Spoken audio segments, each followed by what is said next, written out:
Hey guys, in this video, I'm gonna show you how to know if you are blocked by someone on WhatsApp. So let's get into it. Number 1. You can see a contact's last seen status. The first thing to do is check the user's last seen status.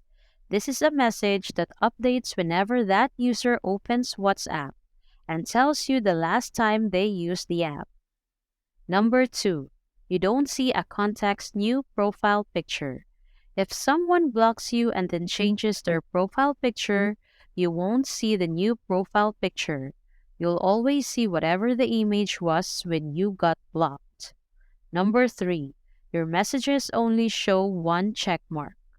When you message someone who blocked you, that second check mark won't ever show up.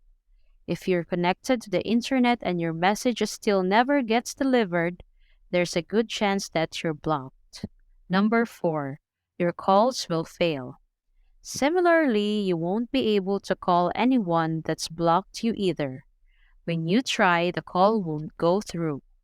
Number 5. You can't add a contact to a WhatsApp group.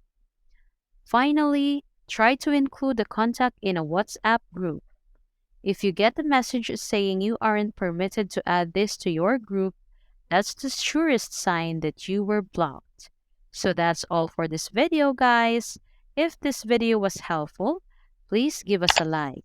And don't forget to subscribe to our channel so you don't miss out our new uploads. Thanks for watching, and I will see you in the next one.